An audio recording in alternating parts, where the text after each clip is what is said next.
기초연구사업 추진 방향에 대해서 설명드리겠습니다. 제가 1년 전에 이 과에 오자마자 이 자리에 서서 설명을 드렸는데 여전한 코로나 상황으로 다시 온라인 설명회를 개최하게 돼서 약간의 뭔가 안타까운 마음과, 그럼에도 불구하고 아까 본부장께서도 말씀하셨지만 권역별 설명회도 약식으로 개최하게 돼서 그나마 다행이라고 생각합니다. 참고해 주시면 되겠습니다. 설명드릴 순서는 기초연구사업 체계, 기초연구사업 지원 현황, 22년도 중점 추진 방향, 22년도 기초연구사업 선정 계획 순으로 설명을 드리겠습니다. 먼저 기초연구사업 지원 체계입니다. 기초연구사업 지원 체계는 아래와 같이 표로 보시면 교육부와 과학기술정보통신부가 협업하여 중점과 초점을 나누어서 연계하여 지원하고 있습니다. 설명이 앞서서 저희가 아까 본부장께서도 말씀하셨습니다만 2017년 국정과제 목표로 2배로 22년까지 확대하겠다는 목표를 아마 이제 정부 아닙니다만 거의 초과 목표 300억 정도 초과 달성해서 2.5조 원 정도로 확정이 될 것 같습니다. 기초연구 지원의 양적 투자라는 측면에서 큰 전환의 계기가 마련되었다고 생각하고 있습니다. 아울러서 저희 과기정통부는 2배 달성 이후에 어떤 어젠대로 저희 기초연구 지원을 계속적으로 확대할 것인지에 대해서 현재 고민하고 있고, 이를 위해서 앞으로도 많은 어떤 의견 수렴 과정을 거칠 것 같습니다. 앞으로도 많은 관심과 의견 부탁드립니다. 교육부와 과학기술정보통신부는 크게 세 가지 어떤 측면에서 협업을 하고 있습니다. 먼저 연구 역량 측면에서 저희는 수월성을 중심으로 우수연구라는 측면에서 신진연구, 중견연구, 리더연구 층위로 지원을 하고 있습니다. 그리고 연구 안전망 측면에서 물론 우수연구를 보완한다는 측면입니다만 생애 기본연구라는 어떤 그 틀을 가지고 생애 최대연구, 기본연구, 제도역 연구를 지원하고 있습니다.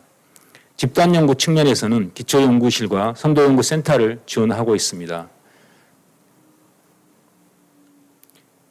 다음은 기초연구사업 지원 현황 중에 예산 현황에 대해서 말씀드리겠습니다.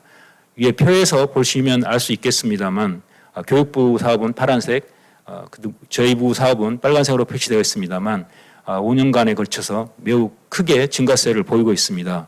아까도 말씀드렸습니다만 1조 2,600억 원 정도에서 2조 약 5,500억 원 정도로 22년에 정부안이 확정되었습니다만 2배 정도로 비약적으로 발전을 했고요. 과기정통부 차원에서는 21년과 22년을 비교하면 약 2,100억 원 정도 증가를 했습니다.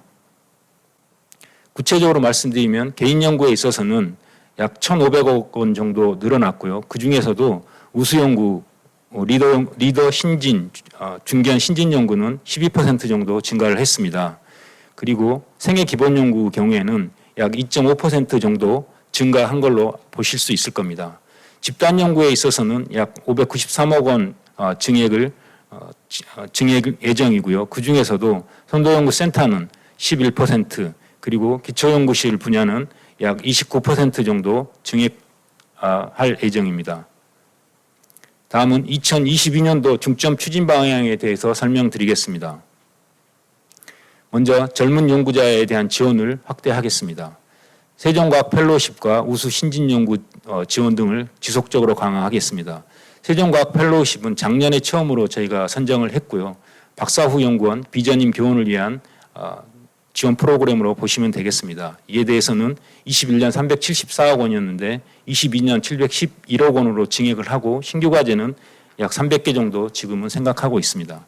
우수 신진연구에 있어서는 우수한 젊은 교원을 위해서 2021년에 2,156억 원이었던 것을 2,397억 원으로 증액할 예정입니다. 신규 과제는 약 700개 정도 예상하고 있습니다. 다음은 생애 초등부 사업에 대해서 지원을 확대하겠습니다. 이번 연도의 특징적인 확대 프로그램 중에 하나입니다. 이것은 연구를 처음 시작하는 신임 전임 교원들이 연구를 하고자 하는 의지만 있다면 가능한 특별한 하자만 없다면 그 지원 연구를 시작할 수 있도록 저희가 전임 교원의 약 80%까지 지원하는 것을 목표로 하고 있습니다. 21년 506개 현황에서 22년에 당장에는 100개 정도를 더 늘리고 23년에는 저희 계산상에 의하면 약 80%가 되는 800개 정도를 선정하려고 하고 있습니다. 제도적인 측면에서도 기존의 연구 실적을 중심이 아니라 연구자의 잠재적인이나 현재적인 역량을 검토해서 지원할 예정이고요. 제도적인 개선 측면에 있어서는 제도적인 개선도 뒤따를 걸로 예정하고 있습니다. 다음은 학제 간 공동 연구에 대한 지원을 강화할 생각입니다. 먼저 융합 분야 선도연구센터에 대한 신규 과제 지원을 확대할 생각입니다.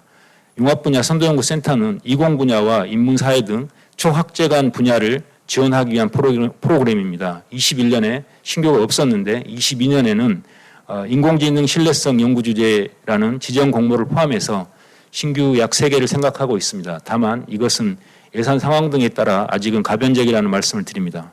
다음은 융합형 기초연구실 지원입니다. 융합형 기초연구실은 학문 분야별 체계와 전환과 아울러서 대표 학계와 연구자 중심으로 연구 환경 변화, 사회적 이슈를 고려해서 도출한 키워드, 즉 연구 주제를 중점 활용해서 융합형 기초연구실을 지원하는 것으로 신규 약 20여 개 생각을 하고 있습니다. 이것은 저희가 기초연구에 있어서도 전략성을 보완한다는 의미도 있습니다. 다만 현재로서 표에 보시면 알 수 있듯이 굉장히 넓은 범위로 연구 주제가 제시되고 있습니다. 세 번째로 기초연구 사업에 대한 학문 분야별 지원 체계로 전면 전환할 예정입니다. 학문 분야별 지원 체계는 잘 아시다시피 학문 분야별 특성을 반영해서 기초연구 체계를 수립하고 그에 따라서 적정하게 지원하고 효과적으로 운영하기 위한 어떤 저희의 틀이라고 할 수 있겠습니다. 적용 대상은 과기정통부, 개인기초연구사업 및 집단연구 전체 사업에 해당됩니다. 다만 몇 가지 최초 혁신실험실과 제도학연구, CRC, RLRC 등은 제외됩니다. 기대 효과로서는 분야별 예산 할당과 학문 특성에 맞는 차별화된 프로그램이 신설이 가능할 걸로 생각을 하고 있습니다.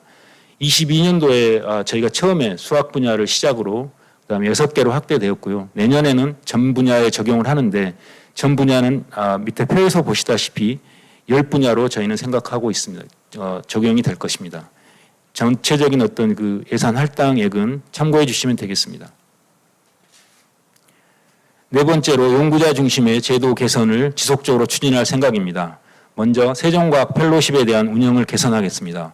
세종과학 펠로십은 굉장히 치열한 선정률과 많은 저희가 현장의 의견을 통해서 굉장히 좋은 평을 받았다고 생각을 하고 있습니다. 다만 그럼에도 불구하고 첫 번째로 이제 시행되다 보니까 저희가 미처 파악하지 못했던 몇 가지 미진한 점들을 의견을 들어서 그걸 수렴하는 과정에서 크게는 지금 2가지를 수정할 생각입니다. 먼저 주관 연구기관에 대한 확정에 대한 유효기간을 좀 늘릴 생각입니다.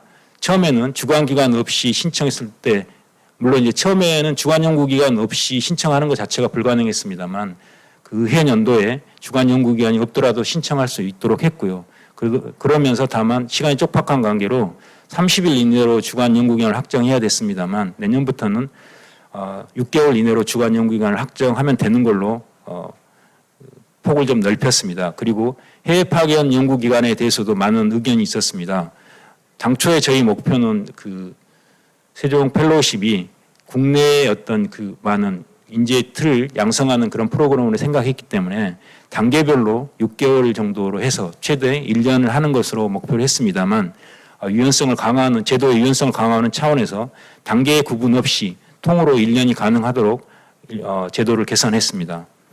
다음은 출산 육아 시 사업 신청 자격 연장을 통한 우수 연구자의 경력 단절을 방지하기 위한 제도 개선이 있었습니다.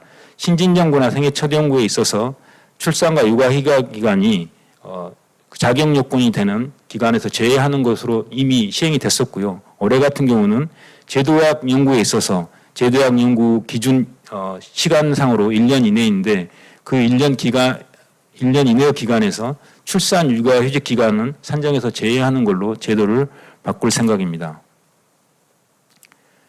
그리고 아울러서 특별평가 제도 신설을 통해서 연구 수행 포기 정당한 사유를 유연화할 생각입니다. 기존의 경우에는 사례로 여러 가지 과제를 다른 불가피한 사유로 다른 더 큰 과제로 옮기거나 이런 경우에 기본적인 어떤 그 적정한 사례가 표에 제시되지 않으면 저희가 제시된 것에 요건에 부합하지 않으면 무조건 부정당한 사유로 인해서 부정당한 사유로 간주돼서 불합리하다는 이야기 측면이 좀 있었습니다.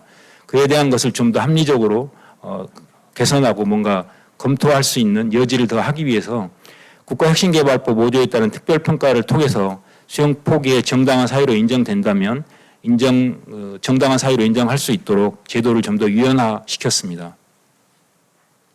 다음은 기초연구 사업의 선정 계획입니다. 나중에도 다시 이 부분은 더 되풀이 될 것 같습니다만 간단히 신규 과제 순으로 말씀드리겠습니다. 우수 연구 경우에는 리더 연구는 후속 1개를 포함해서 13개, 중견 연구는 후속 238개 내외를 포함해서 1675개, 세종과학 펠로우십과 우수 신진 700개를 포함해서 신진 연구는 1000개, 생애 기본 연구의 경우에는 제도약 연구 50개, 기본 연구 1960개, 생애 첫 연구 600개 내외를 선정할 계획입니다. 다음은 집단 연구입니다. 집단 연구에 있어서 선도연구센터 이학 분야는 후속 2개 포함해서 7개, 후속 공학 분야는 후속 2개 포함하여 신규 5개, 기초의학 분야는 의과학 분야는 5개, 융합 분야는 후속 1개입니다만 이 경우에는 지정 공모 1개는 저희가 확정이 되어 있습니다만 과제 수에 대해서는 예산 상황 등에 따라서 유동적이라는 것을 말씀드립니다. 지역 혁신 분야의 경우도 최초 저희가 신규 4개를 해마다 뽑고 있습니다만 RLRC 경우는 저희가 국회와 협의를 해서 가능한 한 늘리는 생각을 갖고 있습니다. 다만 이게 반영이 될지 안 될지는 국회가 끝나봐야 알 것 같습니다. 다만 그 국회에 반영이 증액이 된다 그러면 지자체 지금까지 선정되지 못한 지자체나 지역대학의 연구 역량을 검토하고 그에 대한 균형적 차원에서 지원이 이루어지리라는 것을 말씀드립니다. 기초연구실 분야의 경우 후속 10개를 포함해서 113개 내외를 선정할 계획입니다. 2022년도 과학기술정보통신부 집단연구 사업 지원 내용에 대해서 설명드리겠습니다. 먼저 예산 현황입니다. 집단연구 사업은 크게 선도연구센터와 기초연구실 2가지로 나누어집니다. 표에서 보시듯이 SRC 분야는 전년도와 비슷한 수준을 유지하고요. 이외 나머지 분야에 대해서는 전체적으로 예산이 증액이 되었습니다. 그래서 선도연구센터는 약 200억 원 정도, 그리고 기초연구실은 약 400억 원 정도, 총 600억 원 정도가 내년 2022년도에 증액이 됩니다. 사업 목적 및 지원 대상입니다. 먼저 선도연구센터의 경우에는 창의성과 탁월성을 보유한 우수 연구 집단 발굴과 육성을 목적으로 하고 있습니다. 총 5가지 유형으로 나누어져 있고요. 지원 기간은 최대 7년까지입니다. 먼저 SRC 분야는 연 15.6억 원 이내 지원을 하고요. 다만 지구과학 분야는 연 13억 이내로 지원이 됩니다. 그리고 ERC 분야는 연 20억 원 이내에서 자유롭게 설정이 가능하신데요. SRC와 ERC는 이공계 분야 대학원이 설치되어 있는 대학의 연구자 10인 내외로 그룹을 구성하셔야 됩니다. 세 번째로 MRC 기초의과학 분야입니다. 연 14억 원 이내 지원을 하고요. 선도연구센터에서는 간호학 분야는 지원을 하지 않습니다. 기초연구실도 마찬가지인데요. 집단연구 지원 사업에서는 간호학 분야를 제외하고 지원을 합니다. 그래서 간호학을 제외한 그 기초의과학 분야 대학원이 설치되어 있는 대학의 연구자 10인 내외로 그룹을 구성하셔야 됩니다. 융합 분야입니다. 올해 2021년에는 융합 분야를 선정하지 않았습니다. 그래서 내년에는 융합 분야를 선정을 하고요. 연 15억 원 이내로 지원을 합니다. 그리고 이공계나 인문사회, 예술 분야 등의 대학원이 설치되어 있는 대학의 연구자 10인 내외로 그룹을 구성을 하셔야 됩니다. 좀 특이한 점은 그 CRC의 경우에는 그 이공계열 이외의 분야 연구자도 연구 책임자로 신청이 가능하시기 때문에 이 점을 꼭 참고해 주시기 바랍니다. RLRC 지역 혁신 분야입니다. CRC와 마찬가지로 연 15억 원 이내로 지원을 합니다. 이공계 분야 대학원이 설치되어 있는 지역대학에 한정합니다. 지역대학의 연구자 8인 이내로 그룹을 구성하셔야 됩니다. 다음 기초연구실입니다. 기초연구실은 선도연구센터에 비해서 규모가 좀 작고요. 특정 연구 주제를 중심으로 소규모 기초연구 그룹을 지원을 하는 사업입니다. 기간은 기본 3년이고요. 규모는 연 5억 원 이내 지원합니다. 대상은 그 이공계 대학의 전임 교원이 포함된 3에서 4임까지 구성을 해야 되는데요. 좀 주의하실 점이 그 매년 저희가 접수를 받아서 요건을 검토하는 과정에서 5명 또는 6명으로 신청을 하시면서 요건에서 좀 탈락되는 그 과제들이 종종 보여집니다. 연구 책임자 포함해서 최대 4명까지 구성이 가능하기 때문에 이 점을 꼭 주의하여 주시기 바랍니다. 후속 지원입니다. 후속은 2022년부터 선정되는 신규 과제부터 일부를 제외하고 폐지가 됩니다. 선도연구센터의 경우에는 수학과 물리학을 제외하고 나머지 8개 분야 모두 폐지가 되고요. 기초연구실은 물리학과 공학 2가지를 제외하고 나머지 8개가 모두 폐지가 됩니다. 기존에 선정된 과제는 그대로 후속을 지원하게 됩니다. 참고로 2021년도 지원 실적을 말씀드리겠습니다. 선도연구센터는 신규 과제 후속 포함해서 신규 과제 20개와 계속 과제 110개, 총 130개 과제를 올해 지원을 하였고요. 기초연구실은 신규 과제 141개, 그리고 계속 과제 184개, 325개 과제를 지원해서 집단 연구 사업에서는 총 455개 과제에 3,137억 원 정도를 지원을 하였습니다. 2022년도에 좀 새롭게 달라지는 점입니다. 먼저 집단 연구 사업에서는 공동연구원 구성이 말씀드렸듯이 선도연구센터는 10인 내외, 기초연구실은 연구 책임자 포함해서 최대 4명까지인데요. 그동안은 공동연구원 변경을 승인사항으로 좀 저희가 제안을 해서 학문단 검토를 진행하고 결정을 해드렸습니다. 내년부터는 연구자의 자율성을 좀 확대하고 혁신법에 부합하는 사업 관리를 위해서 통보사항으로 좀 변경을 하게 됩니다. 그리고 학문단 검토도 진행하지 않습니다. 다만 집단 연구 사업에서 추진 중인 그 성과목표 관리제는 계속 적용을 하게 됩니다. 성과목표 관리제를 간단히 좀 설명드리겠습니다.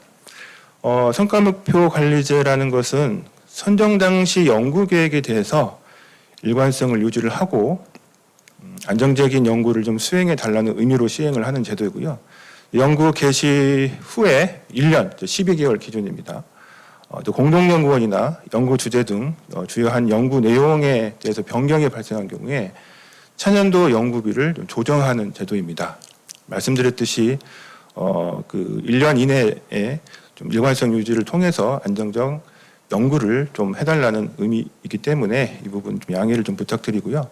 실제로 이런 사례가 종종 발생하고 있습니다. 그래서 공동연구진을 구성하실 때는 공동연구원에 대한 이직이나 퇴직 계획이 있는지를 연구 책임자들은 한번 살펴봐야 될 것입니다. 이 점 주의하시기 바랍니다.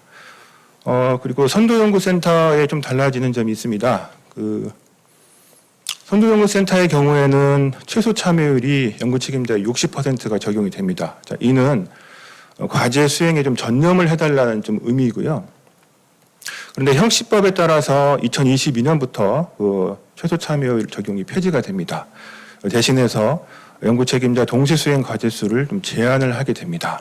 그래서 선도연구센터 연구 책임자는 연구 책임자로 타과제 1개만 수행이 추가적으로 가능하신데요. 좀 주의하실 점은 집단 사업인 기초연구실 그리고 교육부의 대학 중점연구소 그리고 개인과제의 리더 연구를 제외하고 요건 중복해서 신청하실 수가 없습니다. 요 3가지를 제외하고 기초연구 사업을 포함해서 타 국가 연구개발 사업은 1개 과제를 추가로 모두 가능하십니다. 기존 계속과제의 경우에는 기존에 다른 과제를 수행하고 계신다라면 그거는 저희가 유지를 해드립니다. 좀 참고하시고요. 기초연구실에서도 우리 요건을 좀 변경해서 좀 완화했습니다. 심화형, 융합형 공동연구원 구성 범위의 확대인데요. 이 부분도 사실 매년 접수 때마다 문의가 많이 들어온 사항이고요. 그동안 공동연구원 구성할 때 소재지가 동일한 캠퍼스에 한해서 공동연구원 구성을 허용을 해드렸습니다. 그런데 좀 요걸 좀 완화해서 다양한 연구 주제 발굴과 융합 연구를 장려하기 위해서 동일한 주간 연구 개발 기관으로 좀 범위를 넓혔습니다.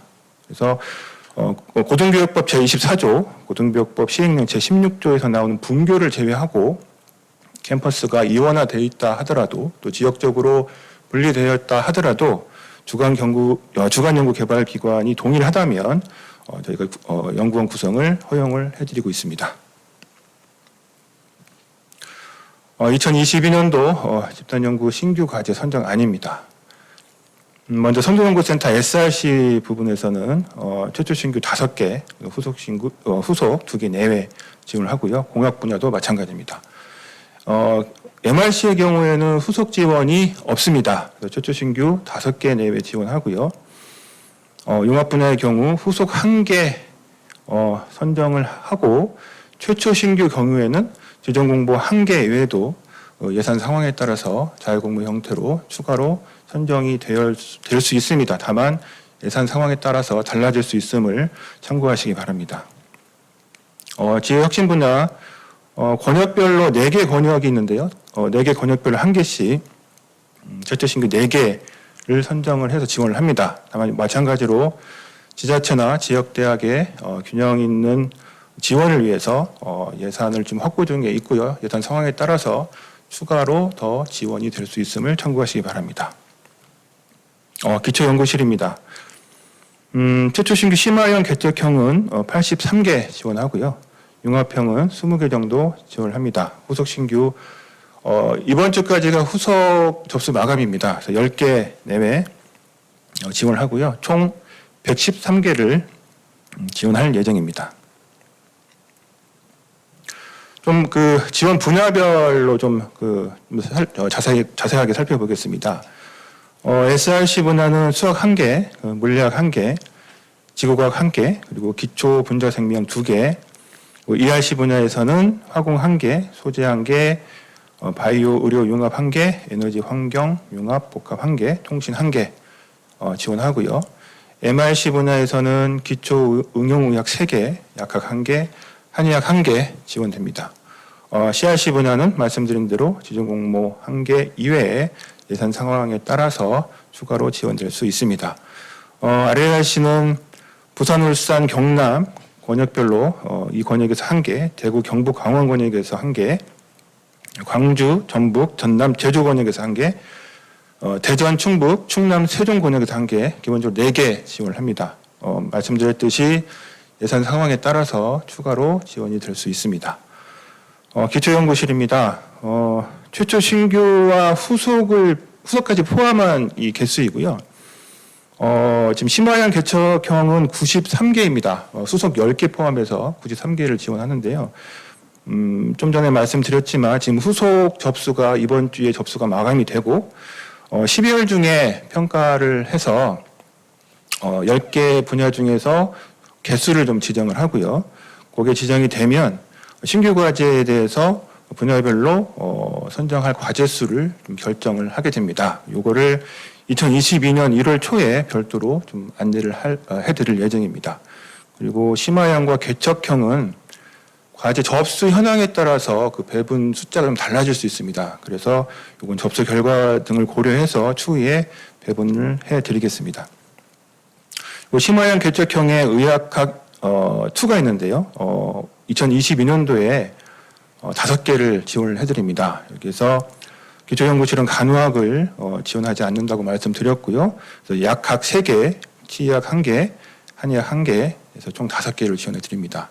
다만 융합형에서는 의과학 2에 대해서는 2022년도에서는 지원을 하지 않는 점 주의하시기 바랍니다.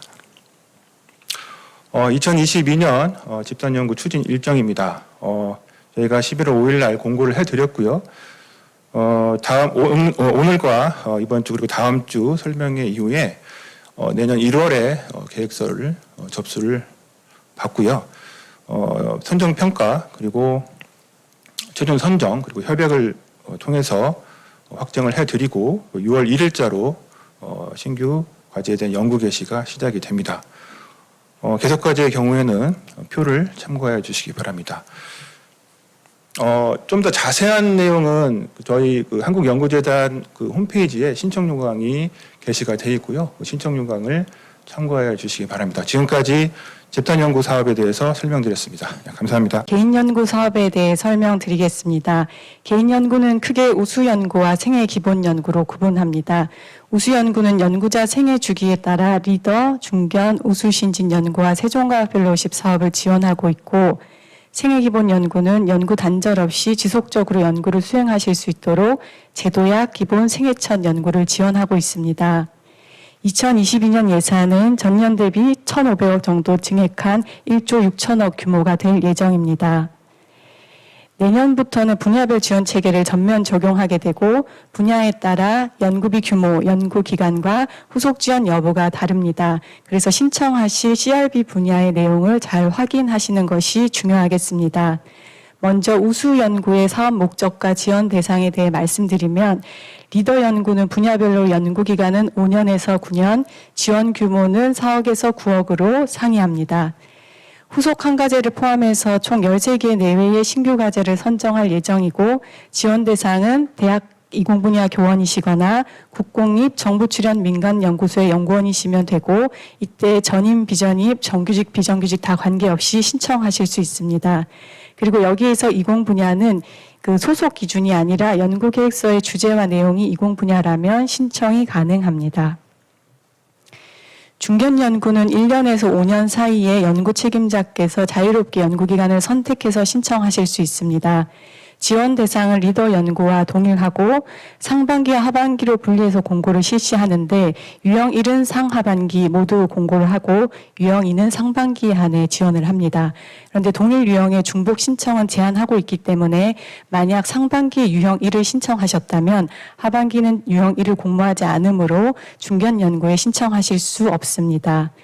여성 연구자의 참여를 확대하고 안정적 연구 환경 마련을 위해서 최초 신규 예산의 20%는 여성 연구자에게 지원하고 있습니다. 지역대학 또한 우대를 하고 있는데 최초 신규 예산의 5%는 지역대학 과제를 추가 선정하게 됩니다. 예산의 95%는 수도권, 비수도권 관계없이 수월성 기준으로 선정을 하고 나머지 5%는 선정되지 않은 지역대학 과제를 추가 선정하는 방식으로 우대하게 됩니다. 만약 연구기간을 3년 초과해서 신청하신 과제는 3차년도 종료 시점에 중간 점검을 실시합니다. 그리고 분야별로 후속 지원 여부가 다르다고 말씀드렸는데 이 기준은 해당 분야의 분야별 지원 체계를 적용한 연도 이후에 선정된 과제부터 적용을 하는 것이고 그 적용 시점 전에 선정된 신규 과제는 1회에 한해 동일 유형의 후속 기회를 제공하게 됩니다.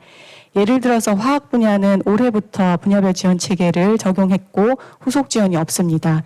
이 경우 2021년도 이후에 선정된 과제가 후속 기회가 없다는 것이고 만약 2020년도 이전에 선정되어 현재 과제를 수행 중이시라면 한 번의 후속 기회는 남아 있다는 뜻입니다. 신진연구는 우수신진과 세종과학 펠로우십으로 구분됩니다.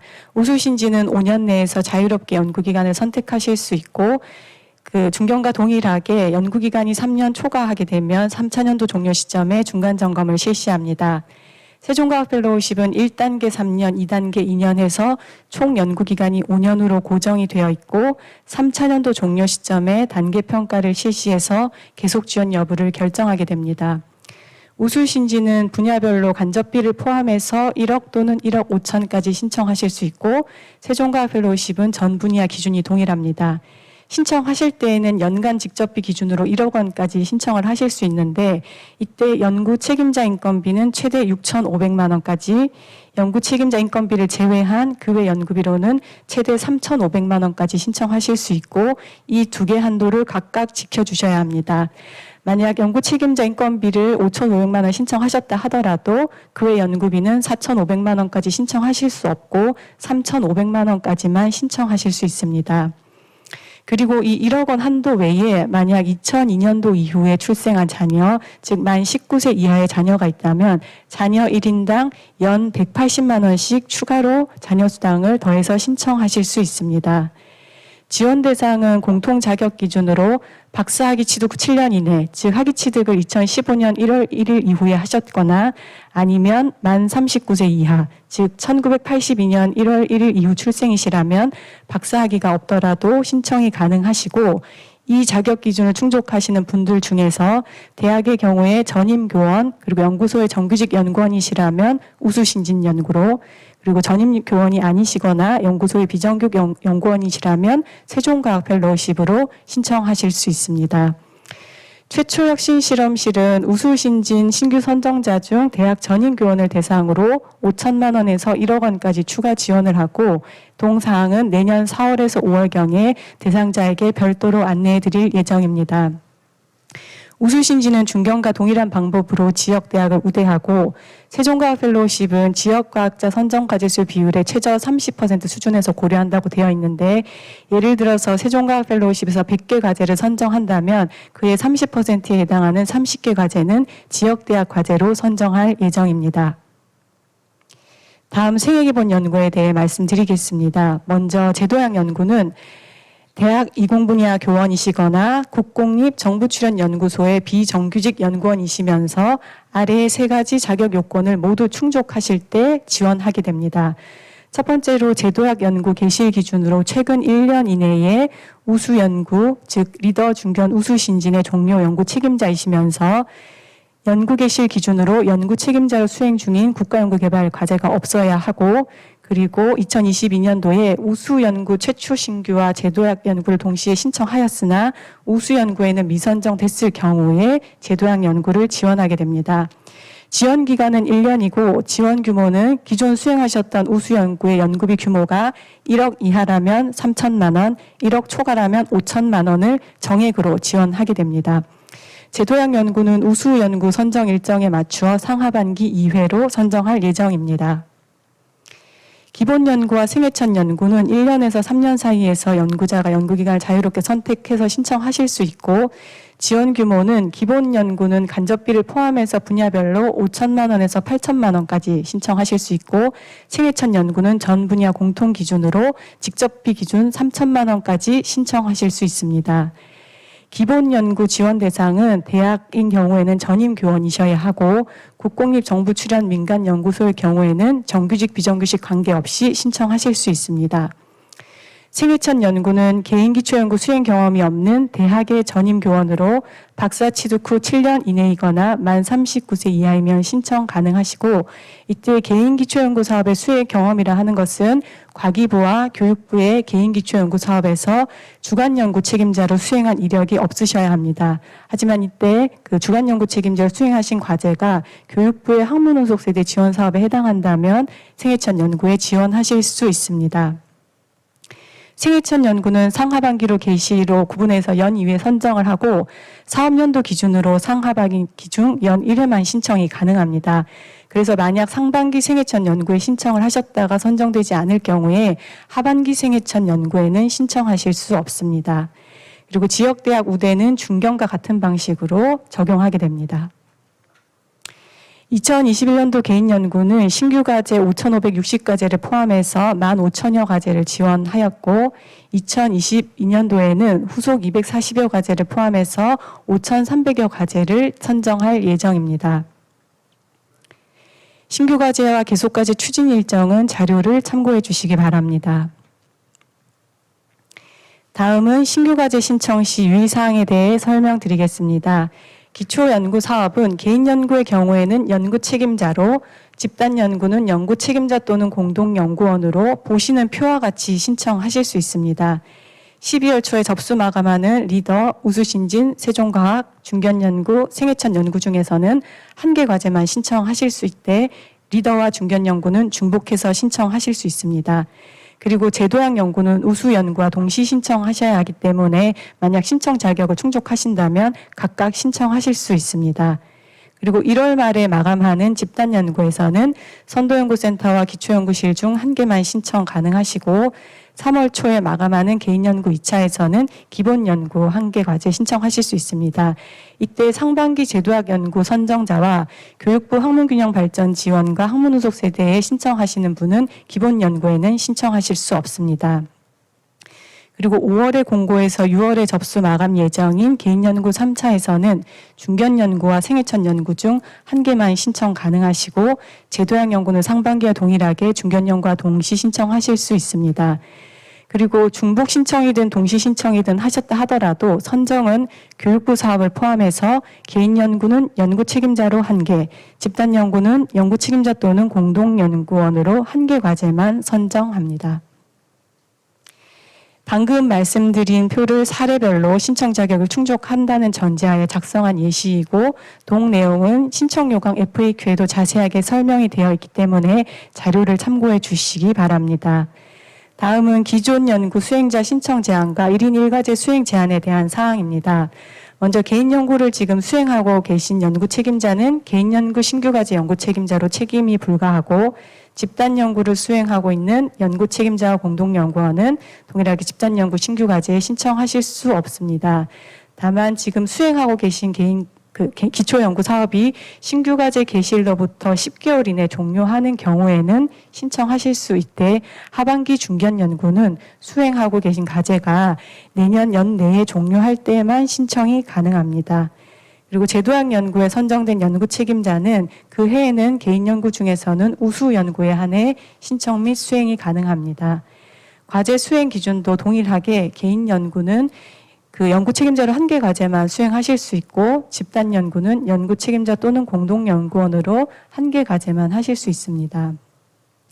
기존에는 개인 연구도 연구 책임자 또는 공동연구원으로 1개 과제만 수행이 가능했었는데 혁신법에 따라서 개인 연구의 공동연구원을 이제 공동연구원이 아닌 참여연구자로 분류를 해서 관리하게 됩니다. 그래서 개인 연구에 한해서는 1인 1과제 신청 및 수행 제한을 카운트할 때 연구 책임자를 기준으로만 확인을 하게 됩니다. 기초연구 사업에서는 사업별로 최소 참여율 제도라는 것을 적용해 왔었는데 혁신법에서 참여율 개념이 폐지됨에 따라 기존의 최소 참여율 적용은 폐지를 하게 됩니다. 그러나 연구 수행 전념은 하실 수 있도록 앞서 설명드린 1인 1과제 수행 제한 기준은 그대로 적용하며 계속 과제에도 동일한 기준을 적용하게 됩니다. 그리고 보시는 표는 사업별 추가 제한 사항이고 전년 대비 바뀐 사항은 앞서 설명드리셨던 선도연구센터에서 1개까지만 추가 수행 가능하다는 조건, 그리고 세종과학 펠로우십은 기존에도 지급 인건비로 50% 이상 참여하셔야 했는데 혁신법 기준에 따라 연구 책임자 지급 인건비를 기준으로 인건비 계상률을 최소 50% 이상으로 해야만 참여를 하실 수 있습니다. 그리고 그 외 내용은 기존 내용과 동일합니다. 정부 R&D 공통사항으로 기초연구 사업은 연구자가 동시에 수행할 수 있는 연구과제를 최대 5개로 제한하고 그중에 연구 책임자로 동시에 수행할 수 있는 과제는 3개로 제한합니다. 이때 개인 기초 연구의 연평균 연구개발비가 5천만 원 이하인 소규모 과제는 이 과제 수에 포함하지 않습니다. 그리고 만약 현재 참여 제한을 받고 계신 분이라면 제재 기간이 접수 마감일 전일까지 종료되는 경우에 한해 신규 과제 신청 및 참여가 가능합니다. 앞서 설명드린 우대사항은 우대를 하더라도 선정평가 점수가 80점 이상인 과제에 한해 지원을 하고 지역대학의 기준은 주간연구기관 기준으로 수도권 이외 소재 대학이 대상이 돼 4대 과기 특성화대학과 포스텍은 제외합니다. 그리고 기초연구진흥유공자 등 성과 우수자는 1회에 한해 우대할 예정입니다. 감점사항으로는 접수 마감일로부터 최근 3년 이내 제재 처분을 받으셨거나 정당한 사유 없이 과제 수행을 포기하신 경우 선정평가 점수의 10% 이내에 감점이 들어가게 됩니다. 다음 신청 절차 및 방법입니다. 신청하시기 전에 먼저 KRI에서 개인정보를 최신 정보로 갱신하여 주시고 그다음 ER&D로 들어가셔서 온라인 입력 정보 작성하시고 연구계획서 등 관련 서식을 탑재해 주시면 됩니다. 그리고 연구 책임자는 연구 책임자 마감일 18시 00분 00초까지 신청 완료 버튼을 반드시 눌러주셔야 하고요. 그 이후에 주간 연구 기간은 내용을 검토하셔서 주간 기간 승인 마감일 18시 00분 00초까지 반드시 승인 완료 버튼을 눌러주셔야만 최종 신청 완료 처리가 됩니다. 그리고 연구 책임자 접수 마감일과 주관기간 승인 마감일은 다르기 때문에 반드시 각 마감일을 잘 확인하신 후 신청해 주시기 바랍니다. 온라인 입력사항이 생각보다 좀 많이 있습니다. 지금 예시에서 보시는 바와 같이 그냥 들어가셔서 첨부 파일만 업로드하면 끝이 아니라 온라인으로 입력할 사항도 많기 때문에 미리미리 준비를 해주시고, 특히 접수 마감일에는 문의도 많고 온라인 접속도 폭주하기 때문에 그 마감일 1, 2일 전에는 꼭 신청 완료를 하실 수 있도록 준비를 해주시면 감사하겠습니다. 체크리스트는 신청 요강에도 동일한 내용이 포함되어 있기 때문에 자료를 참고해 주시기 바랍니다. 과기부 기초연구는 직접비, 간접비 분리 공고를 실시합니다. 그래서 연구 책임자께서 과제를 신청하실 때에는 직접비만 신청을 해주시면 되고, 이후 선정 과제를 대상으로 재단에서 간접비 지급 기준에 따라 간접비를 계산해서 총 연구비를 지원해 드립니다. 세부 내용은 자료를 참고해 주시기 바랍니다. 다시 한번 신청 절차에 대해 말씀드리면, 분야별로 연구기간, 연구 내용 등이 다르기 때문에 제일 먼저 어떤 사업에 신청이 가능하시고 어떤 분야로 신청하실지 결정하시는 것이 중요합니다. 만약 신청을 시작하신 후에 유형을 변경한다든지 연구기간을 수정하려고 하시면 신청하셨던 것을 포기하시고 다시 온라인 신청을 시작하셔야 되기 때문에 미리 잘 확인을 하고 시작을 해주시기 바라고, 업로드 파일은 보시는 3개 파일을 준비해 주시면 됩니다. 연구계획서 연구 내용 부분과 실적, 그리고 개인정보 제공 활용 동의서를 준비해 주시면 되는데, 제도약 연구와 생애천 연구는 실적 자료는 제외하고 2개 자료만 준비를 해 주시면 되겠습니다. 그리고 그 외에는 입력하시고 첨부 파일 탑재하시고 꼭 각각의 마감 기한 내에 신청 완료를 해 주시기 바랍니다. 그리고 신청하실 때 연구기간은 보시면 제시된 연구기간 범위 내에서 연구자가 자유롭게 선택하실 수 있는 사업이 있는 반면 연구기간이 고정되어 있는 사업이 있습니다. 리더, 세종과학 펠로우십, 제도약 연구, 그리고 집단 연구는 연구기간이 고정되어 있어서 이 총 연구기간에 대한 모든 내용으로 연구계획서를 작성해 주셔야 합니다. 그리고 23개의 CRB 분야를 보시는 바와 같이 10개의 분야로 구분해서 지원을 하고 있고, 세부 RB 분야 정보는 신청 요강 부침사에서 확인하실 수 있습니다. 분야별 사업별 신청 가능 직접비 규모는 보시는 자료와 같고 신청 요강에도 자세히 나와 있습니다. 자료를 잘 확인하신 후 신청을 해주시면 되겠습니다. 그리고 다음은 가장 문의가 많은 부분입니다. 신청 요강을 보시면 연평균 직접비와 최대 연간 직접비라는 용어가 나오게 됩니다. 이 내용을 잘 확인하시고 이 2개 기준을 모두 충족시켜 주셔야 하는데, 중견연구 외 사업은 연평균 직접비와 연간 직접비가 동일합니다. 예를 들어서 수학 분야 우수신지는 8천만 원까지 신청을 하실 수 있는데, 직접비 신청 예시를 보시면 첫 번째 예시는 연평균 직접비도 8천만 원을 충족하셨고 최대 연간 직접비도 8천만 원을 초과해서 신청하신 것이 없기 때문에 문제가 없습니다. 그런데 두 번째 예시를 보시면 연평균 직접비는 충족하셨지만 2년 차에 최대 연간 직접비가 8천만 원을 초과하였기 때문에 이 1억으로 신청하신 부분을 8천만 원으로 하향 조정해 주셔야 합니다.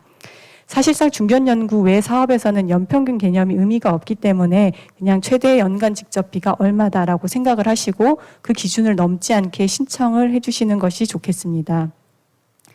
중견연구는 최대 연간 직접비가 해당 분야 중견 2의 기준을 적용하게 됩니다. 그래서 유형 1을 보게 되시면 최대 연평균 직접비와 최대 연간 직접비가 다릅니다. 예를 들어서 공학 분야 중견 유형 1-2를 신청하신다고 할 때 이때 직접비는 연평균 8천만 원을 초과, 그리고 1억 6천 이내에 신청하셔야 하고 최대 연간 직접비는 3억 2천까지 신청하실 수 있습니다. 제일 아래 표 예시를 보시면 먼저 첫 번째 예시는 연평균 직접비도 해당 구간에 들어왔고 최대 연간 직접비도 3억 2천을 초과하지 않았기 때문에 문제가 없습니다. 그런데 두 번째는 연평균 직접비가 딱 8천만 원입니다. 이 기준은 공학 분야 유형 1-1에 해당하기 때문에 유형을 변경해서 신청을 하시거나 직접비를 상향해서 연평균 직접비가 0.8억 원을 초과하도록 조정해 주셔야 합니다. 리더 연구와 기본 연구는 6월 1일에 개시를 하기 때문에 1차 년도 연구비는 9개월분만 지원해 드립니다. 그래서 연구비를 신청하실 때 1차 년도는 9개월에 최대 직접비로 신청을 하시면 되고 2차 년도부터는 12개월 기준의 최대 연간 직접비로 신청하시면 됩니다. 단 기본 연구는 단년 과제도 신청하실 수 있기 때문에 만약 단년 과제로 신청하시는 경우라면 9개월 분이 아닌 12개월 분으로 신청해 주시면 됩니다. 우수신지는 분야에 따라 연평균 직접비 기준으로 8천만 원 또는 1억 2천까지 신청하실 수 있고 세종과학 생애첫 제도학 연구는 분야별 연구비 규모가 동일합니다. 중견 연구는 크게 유형 1과 유형 2로 구분을 하고 이 차이는 연구비 규모 차이입니다. 그리고 표를 보시면 이 유형 1을 다시 1-1과 1-2로 세분화해서 지원을 하는 분야가 있고 그냥 유형 1, 2라고 해서 2개 유형으로만 지원하는 분야가 있습니다. 수학, 지구과학, 기초분자, 기반생명은 유형 1과 2로 지원을 하고 그의 분야는 유형 1에서 1-1, 1-2 그리고 유형 2까지 해서 총 3개 유형으로 지원을 하게 되고 필요하신 연구비 규모 등을 고려하셔서 적합한 유형으로 신청을 하시면 됩니다. 연구 중단을 하실 때 만약 그 사유가 정당한 사유에 해당하지 않는다면 참여 제한 등의 조치가 있습니다. 이 경우 기초연구 사업에 대한 참여 제한은 물론이고 수행하고 계신 모든 국가연구개발 사업에 참여가 제한됩니다. 뿐만 아니라 평가위원 활동도 하실 수 없기 때문에 이 부분을 유념해 주시기 바랍니다. 그리고 설명드렸던 내용들은 신청요강과 신청요강 내 FAQ에 다 담겨 있고 공고문, 신청요강, 그리고 연구계획서 서식은 과기정통부 홈페이지와 한국연구재단 홈페이지에서 다운로드 받으실 수 있습니다. 연구재단 기준으로 말씀드리면 첫 화면에 사업분류라는 버튼을 클릭하시면 기초연구 사업이 펼쳐지고 원하시는 사업의 그 폴더 모양의 사업공지로 들어가시면 그 해당 관련 자료들을 확인하고 다운로드 받으실 수 있습니다. 이상 개인 연구와 신청 시 유의사항에 대한 설명을 마치겠습니다. 안녕하세요. 저는 교육부 학술진흥과 임수연 사무관입니다. 교육부는 대학 자체의 연구 경쟁력을 높이고 신진 연구자에 대한 지원을 강화하기 위해 이공분야 학술 연구 지원 사업을 추진하고 있습니다. 교육부는 2022년 정부안 기준 5,474억 원을 확보하였는데 구체적으로 살펴보면 박사과정생과 신규 박사학위 취득자의 연구를 지원하는 학문 후속 세대 지원 654억 원, 창의 도전 연구, 보호 소외 분야 연구, 지역 대학 우수 연구자 지원, 학제 간 융합 연구를 지원하는 학문 균형 발전 지원 2,942억 원, 대학 중점 연구소 지원, 기초 과학 연구 역량 강화를 지원하는 대학 연구 기반 구축 1,594억 원, 이공학 개인 기초 283억 원 등을 지원할 계획입니다. 과제수 기준으로는 표를 보시면 되고 계속 과제 6,025개를 지원하고 신규 과제는 1,818개를 새로 선정하여 지원할 계획입니다. 다음으로 2020년도 중점 추진 방향 5가지에 대해서 말씀드리겠습니다. 첫 번째는 학문 균형 발전 지원 및 학문 분야의 다양성 유지입니다. 수도권과 지역 간 연구 격차 완화를 위해서 지역대학 연구자 지원을 강화하고자 합니다. 신규 과제 선정 시 지역대학의 일정 비율을 할당하여 수도권과 지역 간 연구 격차를 완화합니다. 다음으로 연구 트렌드에서 벗어나 연구자가 직접 필요한 학문 분야를 제시하는 바텀업 방식의 연구 과제를 지원하여서 비인기 보호 소외 학문 분야를 지원합니다. 다음으로 비전임 연구자의 안전적 지원을 위해 박사 후 국내 연수 사업, 박사 후 국외 연수 사업, 그리고 창의 도전 연구 기반 사업을 추진합니다. 두 번째는 대학 연구 기반 공고화 및 지정 공모를 통한 국가 현안 대응입니다. 핵심 연구 지원센터 운영 내실화를 위해 과제별 지원 규모 차이를 줄여 세부 유형별 지원 규모를 조정하고 2022년 국가 현안 대응형 지정 공모 분야는 추후 공고할 예정입니다. 세 번째는 평가의 질적 제고 및 연구자 친화적 평가 환경 조성입니다. 이를 위해 온라인 평가위원을 5명으로 하고 평가 의견은 기존의 종합 의견으로 제시하던 것을 장점과 보완점으로 구분하여 명확하게 제시하려고 합니다. 그리고 소액 과제에 대해서는 최종 평가를 미실시함으로써 연구자 친화적 평가 환경을 조성하려고 합니다. 네 번째는 평가위원 관리 강화입니다. 평가 전반에 걸친 평가위원 모니터링을 실시하고 향후 평가위원 추천 시에 모니터링 결과를 활용하려고 합니다. 다섯 번째는 연구윤리 강화입니다. 연구 계획서 간 중복성 검토를 강화하여 당해년도 동시 신청된 신청서 계획관 검토를 통해 중복 판정된 경우에는 과제 탈락 처리를 할 계획입니다. 그리고 징계 확정된 교원에 대해서는 불이익 조치를 하려고 합니다. 지금까지 2022년 교육부 이공분야 학술 연구 지원 사업 추진 방향에 대해서 간략히 말씀드렸습니다. 감사합니다. 2022년도에 대한 교육부 이공분야 학술연구 지원 사업에 대해서 말씀드리겠습니다. 먼저 첫 번째는 박사과정생 연구 장려금 지원 사업입니다. 이 사업은 박사과정생의 논문 주제와 관련된 연구 지원을 하는 것을 목적으로 하는 사업입니다. 신청 대상은 박사과정생, 석박사 통합과정생, 박사 수료생이 가능하십니다. 연구기간은 1년이나 2년이 신청 가능하시고요.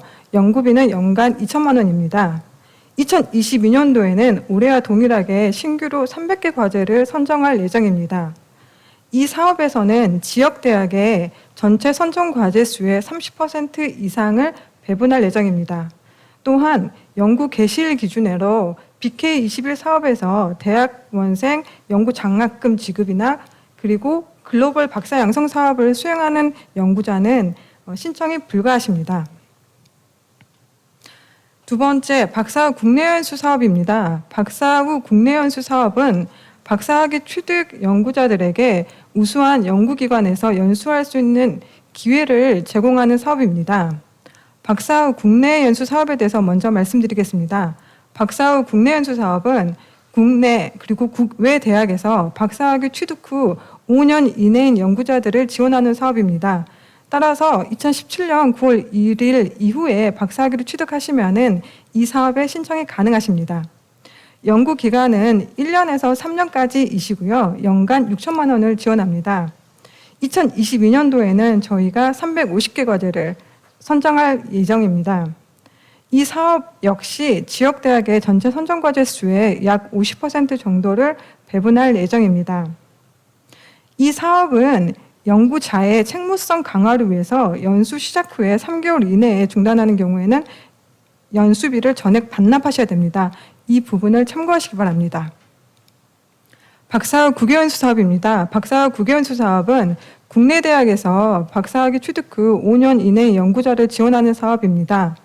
박사후 국내 연수 사업 그리고 박사후 국외연수 사업 둘 다 출산이나 육아로 인해서 휴직 기간이 있으시면은 그 기간 같은 경우에는 5년이라는 산정 기간에서 제외되십니다. 박사후 국외연수 사업은 총 1년 동안 지원을 하고 있고 연간 4,500만 원을 지원합니다. 2022년도에는 100개 과제를 선정할 예정입니다. 이 사업 역시 특정 국가의 전체 과제 수의 50% 초과를 배분하지 않고 있습니다. 이 부분을 참고하시기 바랍니다. 창의도전 연구 기반 지원 사업입니다. 이 사업은 대학 내 연구 전담 계층에 대한 독립적이고 창의적인 연구 지원을 목적으로 하는 사업입니다. 따라서 대상은 대학에 근무하는 이공 분야 비전임 교원이십니다. 연구기간은 1년에서 3년까지 신청 가능하시고요. 연간 7천만 원을 지원을 하고 있습니다. 2022년도에는 800개 과제를 선정할 예정입니다. 이 사업은 연구 몰입 환경 조성을 위해서 6개월 이상의 국내나 국외 파견은 불가합니다.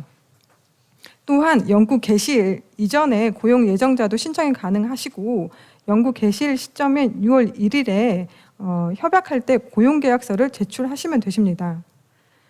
창의도전 사업은 연구 개시일 즉 6월 1일 기준으로 비전임이시면은 선정 및 수행이 가능하십니다.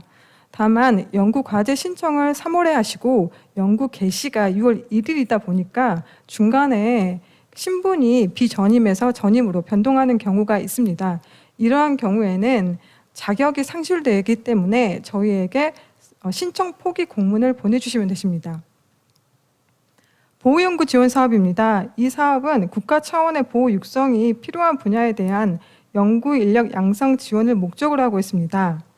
신청 대상은 이공학 분야의 대학의 전임과 비전임 교원, 그리고 정부 출연 연구소, 그리고 특정 연구기관 연구원이십니다.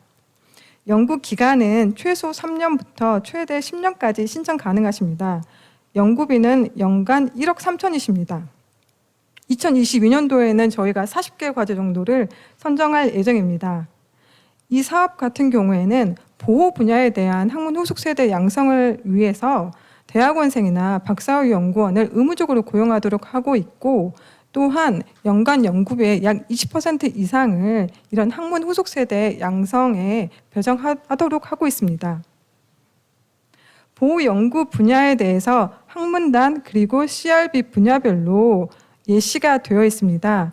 이 부분들을 참고하셔서 신청하실 때 신청하실 수 있도록 하시기 바랍니다. 지역대학 우수과학자 사업입니다. 지역대학 우수과학자 사업은 지역대학의 우수 연구자들이 장기적이고 그리고 안정적으로 연구에 몰입할 수 있도록 지원하는 사업입니다. 따라서 신청 대상은 지역대학에 있는 전임이나 비전임 교원이십니다. 연구 기간은 최소 3년부터 최대 10년까지 신청 가능하십니다. 연간 연구비는 5천만 원이십니다. 다만 박사후 연구원이나 박사 과정생이 있으시면은 추가적으로 고용을 하실 때 연간 5천만 원까지 추가적으로 지원을 하고 있습니다. 따라서 지역대학 우수과학자 사업 같은 경우에는 연간 1억 원까지 최대 10년을 신청 가능하십니다. 2022년도에는 이 사업에서 200개 과제 정도를 선정할 예정입니다. 학제간 융합 연구 사업입니다. 이 사업은 과학기술의 인문사회학적 요소를 접목한 융합 연구를 지원하는 사업입니다. 따라서 신청 대상은 대학의 전임교원이십니다. 공동연구진 구성 요건에 대해서 조금 더 말씀드리면은 반드시 2명에서 3명 필수적인 핵심 참여 연구원을 구성하셔야 되십니다. 연구 책임자는 이공 분야 전임 교원이셔야 되시고요. 또한 필수 연구진 중에서 1명 이상은 반드시 인문사회 분야 전임 교원을 포함하셔야 되십니다. 연구 분야는 이공 분야랑 그리고 인문사회 분야를 융복합 연구하는 분야에 대해서 지원을 하고 있습니다. 연구 기간은 3년이며 연간 3억 원을 지원을 하고 있습니다. 2022년도에는 신규로 8개 과제 정도를 선정할 예정입니다. 이 사업 같은 경우에는 대학원생 1명 그리고 박사후 연구원 1명을 반드시 참여를 해 주셔야 되십니다. 대학 중점연구소 사업입니다. 이 사업은 대학 이공 분야 대학 부설연구소의 인프라 지원을 통해서 대학의 연구 거점을 구축하고 그 대학 연구소의 특성화 전문화를 유도를 목적을 하고 있는 사업입니다. 따라서 신청 대상은 이공 분야 대학 부설연구소이십니다. 연간 7억 7천만 원 정도의 연구비를 지원을 하고 있고 총 9년 동안 신청 가능하십니다. 2022년도에는 저희가 10개 연구소를 선정할 예정이고요. 그리고 이 사업은 대학별로 2개까지만 신청이 가능하십니다. 또한 신청하시기 전에 반드시 KCI에 대학 부설연구소로 등록이 돼 있으셔야 되십니다. 대응 자금은 필수 사항은 아니고 권고 사항이십니다. 기초과학 연구 역량 강화 사업입니다. 이 사업은 연구 분야별로 전문화된 핵심 연구 지원 센터에 대한 조성 그리고 운영을 목적으로 하고 있는 사업입니다. 이 사업은 세부적으로 핵심 연구 지원 센터, 연구 장비 구축 그리고 공동 연구 활성화 지원으로 나누어집니다. 먼저 핵심 연구 지원 센터 사업에 대해서 말씀을 드리면은 이 사업은 대학에 장비들이 산재해 있는데 이 산재된 그 장비들을 집적화하는 것을 목적으로 하는 사업입니다. 따라서 신규로 조성할 때는 연간 5억 원, 그리고 이미 이러한 그 시설이 구축되어 있는 것을 업그레이드 할 경우에는 성장 지원형으로 4억 원, 그리고 국가 현안 대응형으로 7억 원을 총 6년 동안 지원을 하는 사업입니다. 2022년도에는 10개 연구소를 선정할 예정입니다. 연구 장비 구축 지원은 연구에 필요한 연구 장비를 지원하는 사업입니다. 장비당 1억 원에서 10억 원을 저희가 지원을 하고 있고요. 그리고 2022년도에는 10개 장비 정도를 선정 및 지원을 할 예정입니다. 공동연구 활성화 지원 사업은 이미 구축된 그런 연구 시설을 이용을 해서 연구를 활성화하는 그런 사업입니다. 이 사업 같은 경우는 총 3년 동안 지원을 하고 있고 연간 1억 원 이내를 지원을 하고 있습니다. 신규 과제 신청 시 유의사항에 대해서 말씀을 드리겠습니다. 먼저 신청 및 선정 가능 과제 수입니다. 박사 과정생, 박사 국내 연수 사업 각각 1개 과제씩 신청이 가능하십니다. 다만 박사 국외 연수나 창의도전, 보호연구, 지역대학, 학제간 융합 연구 같은 경우에는 과기부 기본연구 사업을 포함해서 1개 과제만 신청이 가능하십니다. 학문 후속 세대와 학문 균형 발전 지원 사업 이러한 개인 연구에서는 1개 과제만 선정이 되십니다. 또한 대학 연구 기반 구축, 대학 중점 연구소 그리고 기초과학 연구 역량 강화는 각각 1개씩 신청이 가능하시고 각각 1개씩 선정도 가능하십니다. 신청 및 수행 제한 사항입니다. 먼저 1인 1과제로 수행을 제한을 하고 있습니다. 앞서 말씀드린 바와 같이 기초연구 사업 내에 그 개인 연구 사업에서는 1개 과제만 수행이 가능하십니다. 또한 집단 연구 사업에서는 연구 책임자나 공동연구원으로 1개 과제만 수행이 가능하십니다. 두 번째, 정부 R&D 공통사항입니다. 이 사업 역시 3책 50이 적용이 되고요. 따라서 연구 책임자로는 3개까지 그리고 참여연구원으로는 5개까지 가능하십니다. 또한 국가연구개발사업 참여 제안을 받으신 분은 신청 및 수행에 제한이 있으십니다. 신청 기간 및 신청 방법입니다. 대학 중점연구소와 기초과학 연구 역량 강화 사업은 2022년도 2월 25일까지 연구 책임자가 접수를 하실 수가 있으십니다.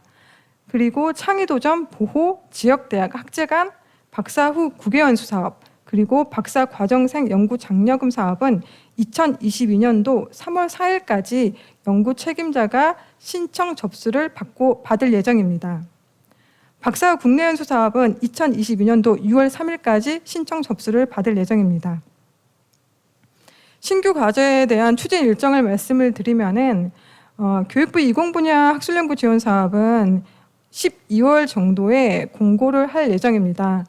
그리고 3월, 2월, 6월에 과제들에 대해서 접수를 받고 연구 개시는 6월, 9월에 주로 추진이 될 예정입니다. 이 추진 일정은 변동이 될 수 있습니다. 사업 관련해서 다른 문의가 있으시면 전화 또는 이메일 주시기 바랍니다. 이상으로 이공 분야 학술연구 지원 사업에 대한 설명을 마쳤습니다. 감사합니다. 기초연구 사업 평가 제도에 대해서 설명드리도록 하겠습니다. 기초연구 사업은 크게 6가지 유형으로 나눌 수 있습니다. 첫 번째 온라인 서면 평가인데요. 5에서 10과제 내를 한 패널로 묶어서 5명의 평가위원이 평가를 하시고요. 최대 최소 점수를 제외한 후에 평균 점수를 산출합니다. 그리고 두 번째는 해외 서면 평가인데요. 요거는 현재 저희가 그 리더 연구 본계획서 발표 평가 시에 참고 자료로 활용하고 있는데요. 한 과제를 3명의 해외 석학한테 평가를 요청을 하고 있습니다. 그리고 세 번째는 토론 평가입니다. 20과제 내외를 저희가 12명 정도의 평가위원에게 평가를 의뢰해서 이제 점수를 받고 그 중에서 최대 최소 점수를 제외한 후에 평가 점수를 산출하고 있습니다. 그리고 네 번째는 전문 평가단에 의한 토론 평가인데요. 표 밑에 별 4개의 주석을 보시면 전문 평가단은 해당 CRB 분야 책임 전문위원, 전문위원으로 구성이 됩니다. 그래서 이분들께서 동일 CRB 분야 과제 전체에 대해서 검토를 하시고 추천 과제를 도출을 합니다. 그리고 5번째 발표 평가입니다. 그래서 10과제 내를 한 패널로 묶어서 저희가 12명의 전문가분들을 모셔서 평가를 하고요. 최대 최소 제외 후 평가 점수를 산출을 합니다. 그리고 6번째는 심층 평가가 되겠습니다. 그래서 리더 연구, 선도 연구 센터 사업에 대해서 저희가 적용을 하고 있는데요.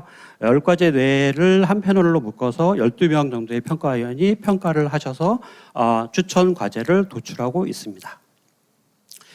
과기정통부 평가 방식인데요.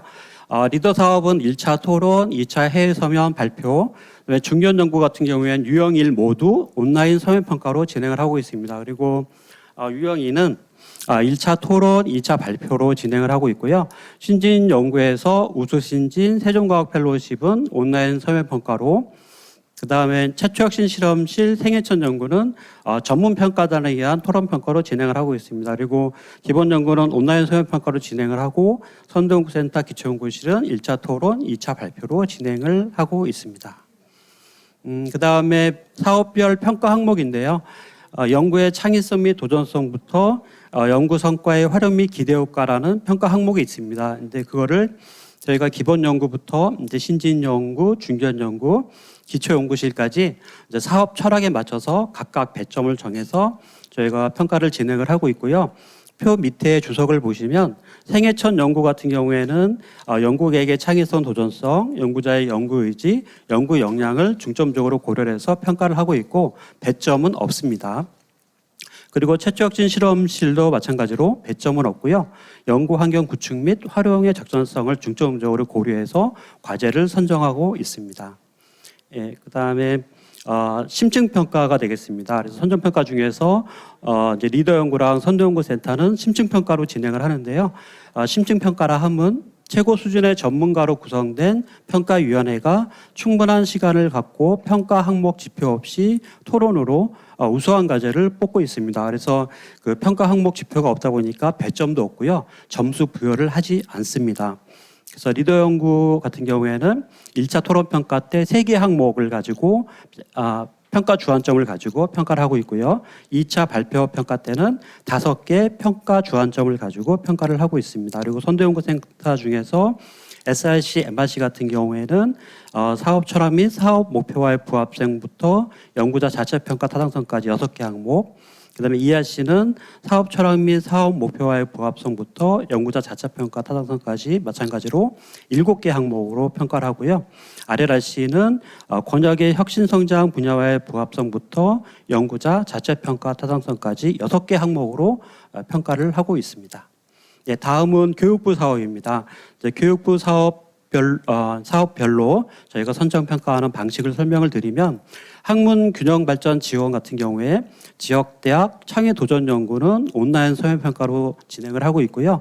보호 연구는 토론 평가, 학제 간 융합 연구는 1차 토론, 2차 발표, 그다음에 학문 후속 세대 지원 사업 같은 경우엔 모두 온라인 서면 평가로 평가를 하고 있습니다. 그리고 대학 연구 기반 구축에서 대학 중점 연구소가 있는데요. 1차 토론 평가, 2차 발표 평가로 진행을 하고 있습니다. 교육부 사업들의 사업별 평가 항목인데요.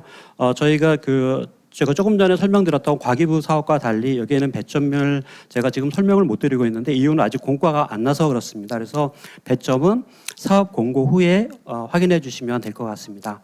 그래서 지역대학 우수과학자 같은 경우에는 연구 내용의 창의성 및 도전성, 연구자 역량, 연구 내용 및 방법, 활용 및 기대 효과, 연구기관의 적정성을 모두 확인할 거고요. 또 창의도전 연구 기반은 3가지 항목에 대해서, 보호연구는 보호연구 지원의 적합성부터 연구자 역량, 그다음에 중장기 연구계획의 적절성, 후속 연구인력 육성계획의 필요성 및 적절성을 볼 예정입니다. 그리고 학제간 융합연구는 사업의 철학에 맞춰서 저희가 융합연구의 적합성과 연구목표의 창의성, 도전성, 그다음에 연구진 역량 및 공동연구 수행 가능성 등을 보고 평가를 할 예정으로 있습니다. 그다음에 이제 학문 후속 세대 지원인데요. 박사 과정생 연구 정리학금은 3가지 항목으로, 그다음에 박사 후 국외 연수랑 국내 연수는 똑같습니다. 그래서 4가지 항목을 가지고 저희가 평가를 할 예정으로 있습니다. 그리고 대학 연구 기반 구축 대학 중점 연구소인데요. 보시는 것처럼 5개 항목을 가지고 저희가 선정 평가를 할 예정으로 있습니다. 네, 이상으로 발표를 마치겠습니다.